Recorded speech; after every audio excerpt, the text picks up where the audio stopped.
Here we go. Welcome to the Real Talk Sports Show. I'm your host, the Minister Jonathan Simmons.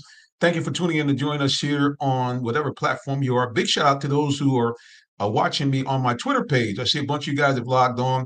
Thank you so much for doing that. Please do this. When you get a chance, go to our YouTube page, put in Real Talk Sports 7, and please subscribe. We are broadcasting on YouTube, and we're trying to get to the wonderful 1,000 subscribers.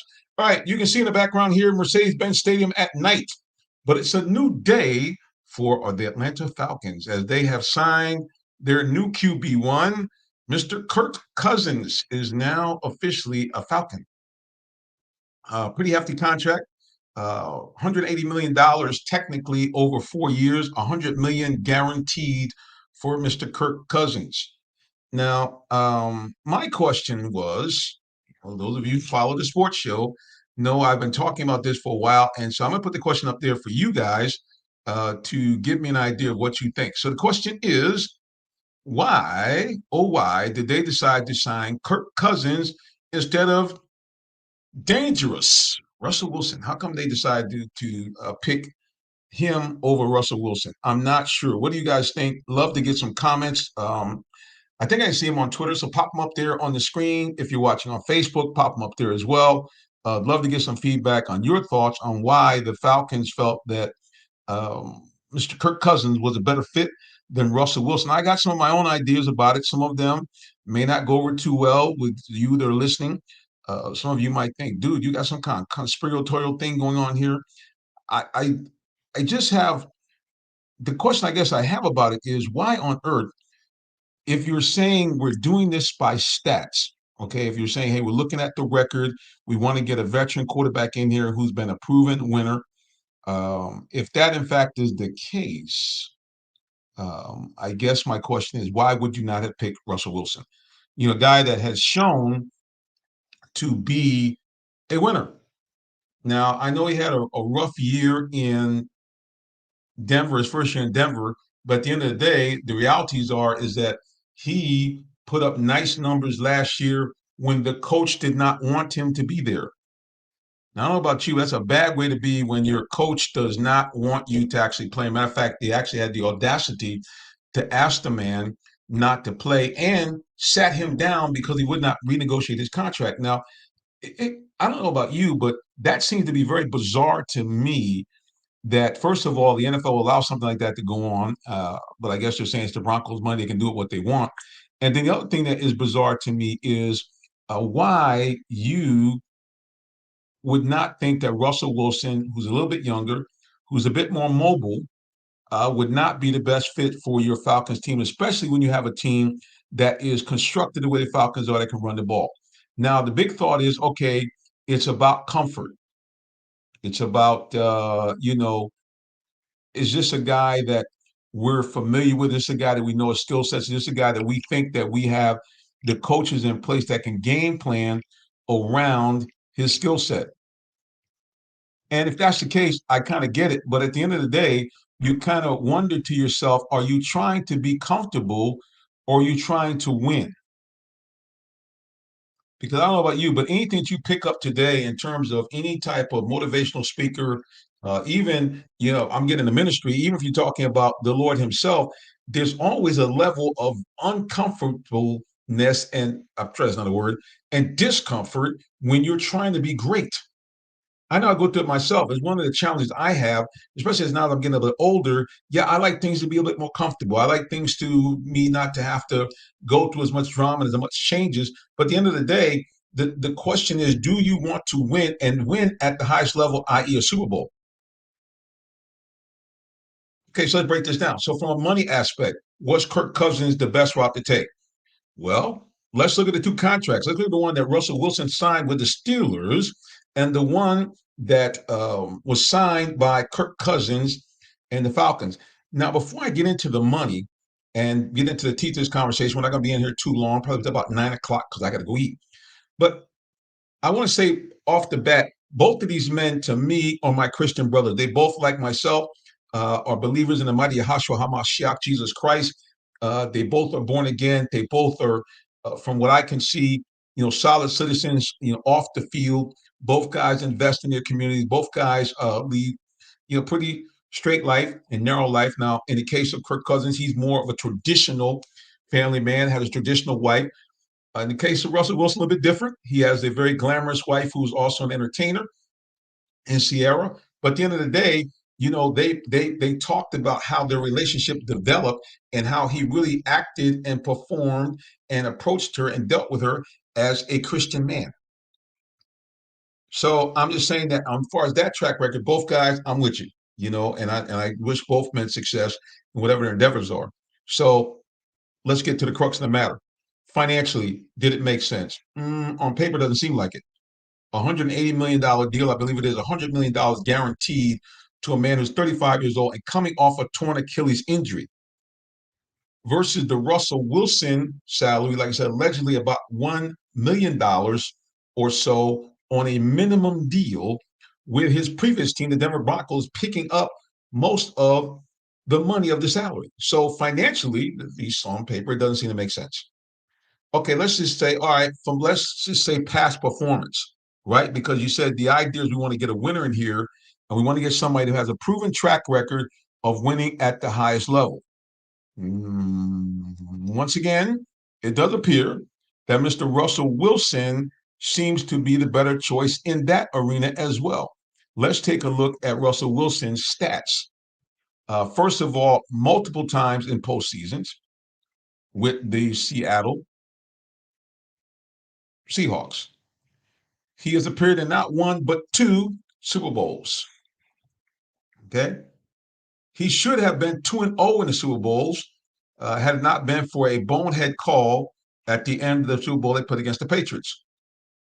All right. A guy that has only had two bad seasons. And like I said, one of them came at the hand of, actually, with the last two seasons, really, where you were playing with a coach that no longer wants you on the team. All right. So let's look at overall stats. We say we want a guy that's an accurate quarterback, right? That's the big thing. We want someone who's accurate. We want someone that, is limited in his turnovers. Let's take a look at Russell Wilson.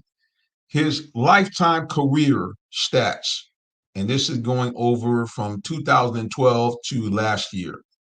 And like I mentioned, the last 2 years of Denver, he was in purgatory, basically. His lifetime statistics, he's about a 65% passer completion ratio. He has thrown for over 43,000 yards, and he has a touchdown to interception ratio of 334 touchdowns to just 100 interceptions. And oh, by the way, his lifetime quarterback rating is at a wonderful triple-digit 100. All right, so let's take a look at Kirk Cousins' stats. Kirk Cousins' stats over his career, about the same length of time, 2012 to 2023. Kirk in his lifetime, he's a 67% passer. He's thrown for about just over 39,400 yards. He has 270 touchdown passes and 110 interceptions. And his lifetime quarterback rating is a very nifty 98.2. And if you toss off his, now you can't really do that. I was going to say, if you toss out his early years with the Commanders, I'm sure there would be a dead heat here. So apparently, as far as the actual physical numbers, it does appear that once again, Russell Wilson seems to have the edge, especially when you consider the fact that he has been to two Super Bowls and he has been a guy that has been stellar in the clutch. So it does appear that now Russell Wilson is the winner in that category. So it'd be the third category that you would come up with to say why they would pick Kirk Cousins over Russell Wilson. And maybe, perhaps, perchance, they like the more, what's the word I'm looking for? Maybe the corporate user-friendly look, I gotta be careful here, of a Kirk Cousins. Maybe Kirk Cousins is a more Matt Ryan 2.0. Maybe that's what the Falcons were looking at. They wanted a guy that reminded them of Matt Ryan, a guy that, gave them that kind of traditional drop back quarterback. These are all the things I'm hearing in the media and why that Kirk Cousins was the much better option over Russell Wilson. Or maybe, perhaps maybe, the Falcons did not want what one of our co-hosts that come on the show, and a guy who played the NFL, Mr. Tyrone Poole, maybe they saw something, maybe the peculiarity of Russell Wilson, a guy that is often considered to be plastic man, considered to be overly cheerful, too optimistic, too much of a rah-rah guy, and basically people accuse him of being a fake. Maybe perhaps the chance, as I was told, is a situation where Russell Wilson, his wife has some ties to Future, a rapper who has, that combination in Atlanta. And then there might be some drama between, the father of her children and Russell Wilson, which, by the way, there has been none of that up to this point. I'm just saying. All right. Well, let's go here to Mr. Todd, who's made a comment on social media. He said $180 billion, question mark, and one playoff win in 9 years. He said, Preacher, it makes no sense to me. Well, it kind of doesn't make sense to me either. And that's why I want to kind of break this down.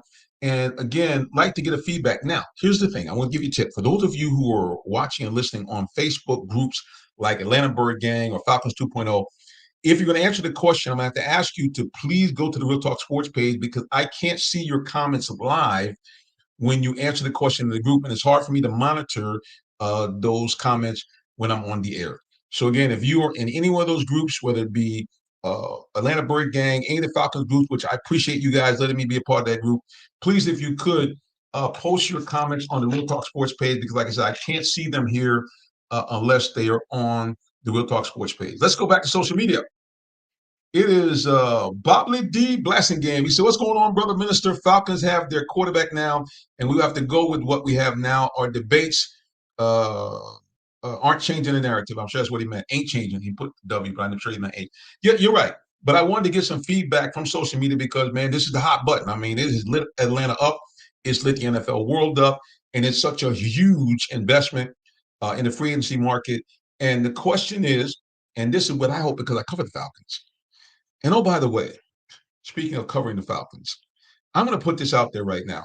Now, you guys know that I consistently cover this team and have covered them for probably the better part of the last 7 years. For some strange reason, however, the last 2 years, the Falcons PR team has decided not to let the minister get actual credentials to cover the game. Now, I'm not a man that likes to cry in the bear, nor am I like the man to complain. But I'm just going to put this answer out here right now for those of you who are asking me, Minister, aren't you covering the Falcons? I hope to cover them this year. So Falcons PR people, those of you that control the media, come on now. All right. And if you can't credential me, we want to have a reason why, not to just, plain Jane, standardized, we got no room for you, or we won't consider you. I want to know why. If it's something I've done, then let me correct it. I'm on a station. I'm the de facto sports director on the legendary WIGO Pacer 1570. We are Black and female owned. Not that means anything good, bad, or different, but it's just a statement of the fact. And I have been covering the Falcons for some time and have interacted with Falcons players, current and former. Done plenty of interviews that are available on YouTube, and I don't think there's anything there that is scandalous. I'm just saying. Anyway, let's go back here to social media. We got Tyrone Floyd. He's saying, I want to be excited about this move, but I can't for some reason. Feels like a letdown. Tyrone, I'm kind of with you. And again, back to the argument that we had before. You're telling me you want the best. The whole mantra from this group has been we want to get the best player available, especially when they're talking about the draft. I got it. But I'm assuming they want the best player available, period. So the question, if you want the best player available, why would you not pick a Russell Wilson, who appears to be on paper the best guy available? I'm just saying. Let's go to Todd also on social media. He said, Preacher, we could have had Russell for the cheap and got one of those kids to groom. Would this have made more sense? I mean, this is what I thought. But here's what I'm thinking. With the Falcons, this move looks like deja vu all over again. And you said, Preacher, what do you mean? Well, here's what I think. This is really technically the type of situation they wanted to have when the Arthur Smith regime first came to the Falcons. And what do you mean by that? So what they wanted to do initially was to keep Matt Ryan on, give him a group around him that was similar to what he had when he first came to the Falcons as a young rookie. In other words, a stud tight end, a stud wide receiver, and a solid running game behind what at best would be considered an average to this slightly above average offensive line. And then the older Matt Ryan would groom a quarterback that they brought in that they felt would do the job on, I want to say on the cheap, a third round pick in Desmond Ritter, who most of you along with me felt that he would be a good successor to Matt Ryan, a guy that was a quarterback passer but was a little bit more mobile, a guy that showed that he was fearless against top quality competition, and a guy that you felt, as far as what he could bring to the table, would be a great quarterback after, operative word here, after learning under Matt Ryan for 2 to 4 years, depending on the length of Ryan's career. It looks like they're doing this all over again. So I'm telling you, Falcons fans, do not be shocked if the Falcons don't make any move at all to grab a young quarterback in here, but to go ahead and look at Desmond Ritter and believe, like many of us do, that now that he will no longer have the deer in the headlights and the strange play calling to Arthur Smith, but have an opportunity to really sit under a veteran quarterback who's known to be accurate, a veteran quarterback who is a meticulous master of the play action fake, that he would now, after these 3 or 4 years, develop into a guy who could be a QB1 right here in the Falcons. All right, let's go back to social media here. Toya Jones says, what makes anyone think that Russell wanted to come to the ATL? No one thinks it's strange with all these teams that need a quarterback that they haven't picked up Fields.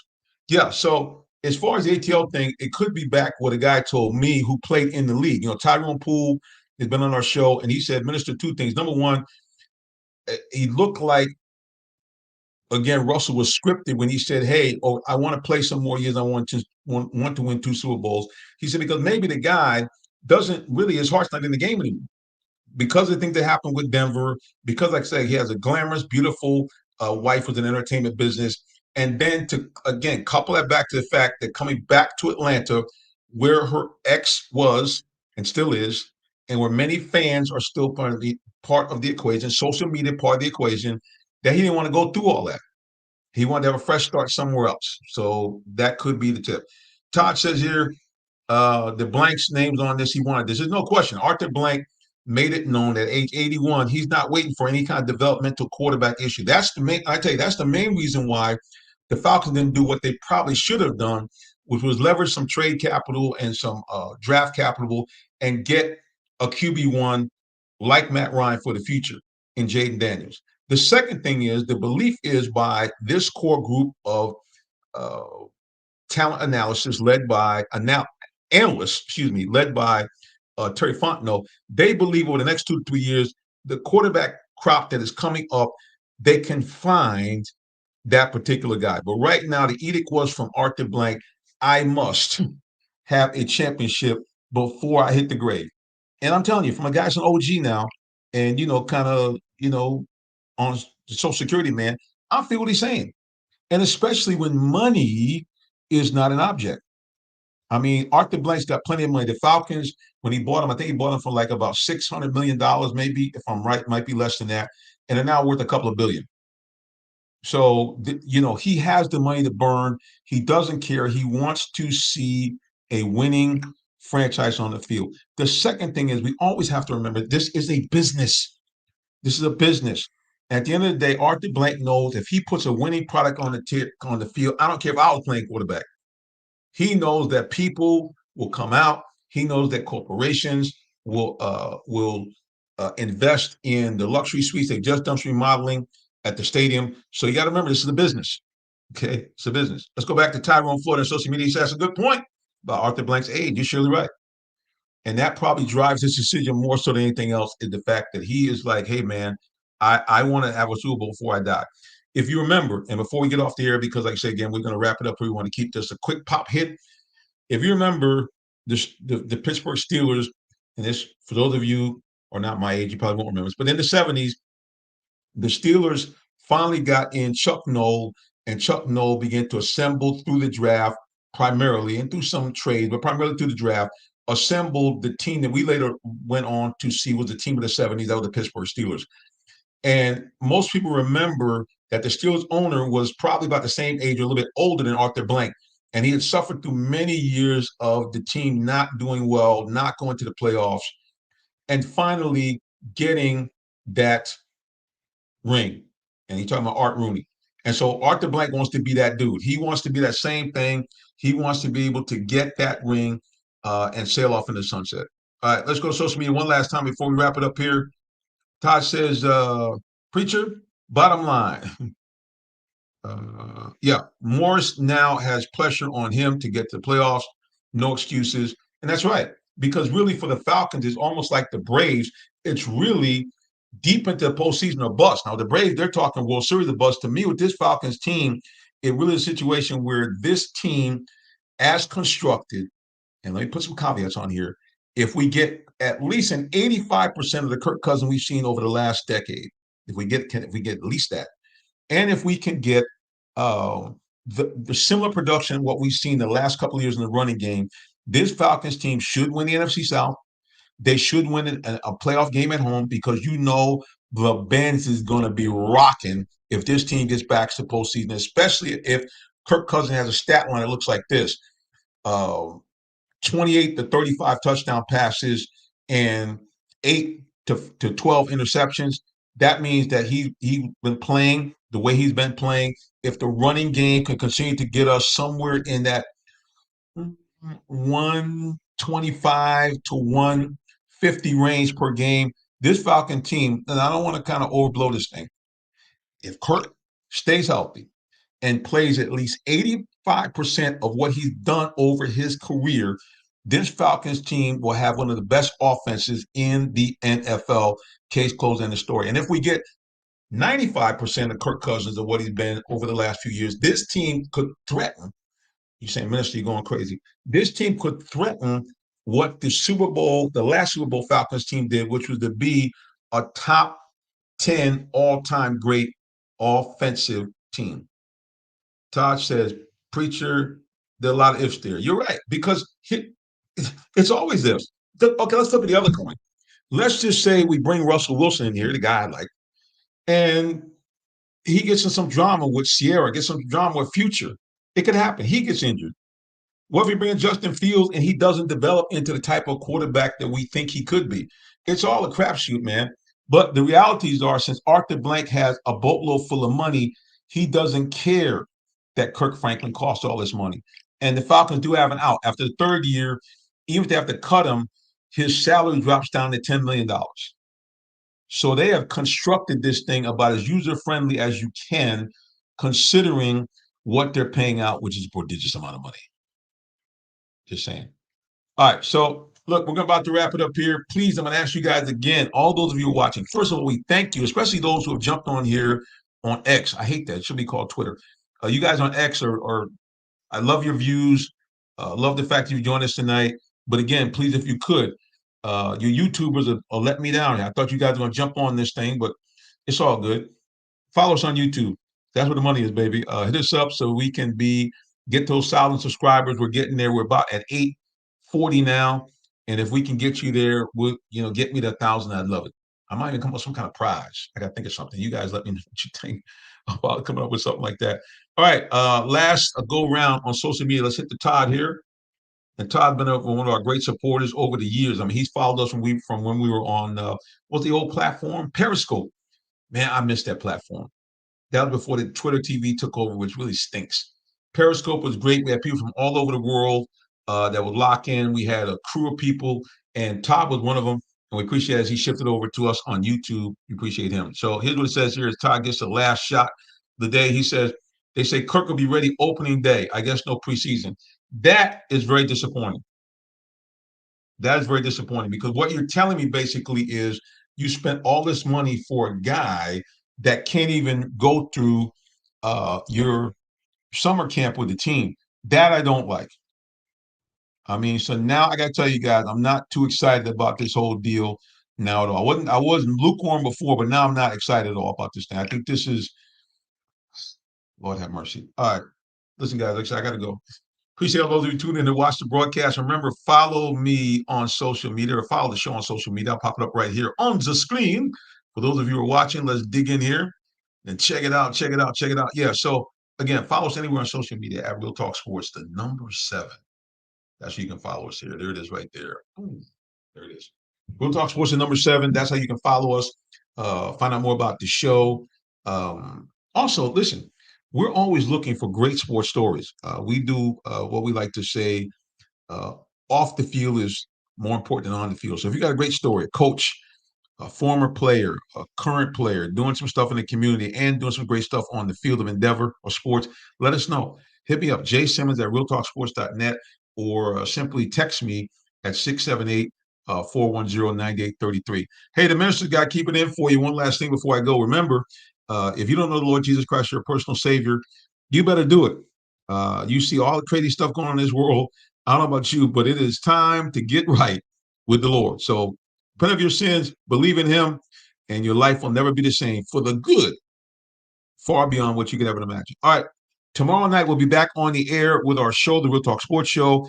We hope to have AJC beat writer and award-winning sports journalist D. Orlando Ledbetter, who covers the Falcons on the regular. We hope to have him on the show. So for those of you watching, we will have it on all the social media platforms again, as we did tonight, on Twitter, X. It'll be on Facebook. We'll be on YouTube. And we're also tomorrow, for those of you who want to watch on the big screen, we'll be on Roku. And the way you watch this on Roku is to go to the what's it called? We got two-step procedure. Go to Roku and go on Tiki Live, and then put in search engine Phoenix Entertainment Group, and you will have us broadcasting to you right there and right now. All right, guys, until the next time we get back together again, God bless you. Have a wonderful rest of your day or evening, whichever may apply. So long.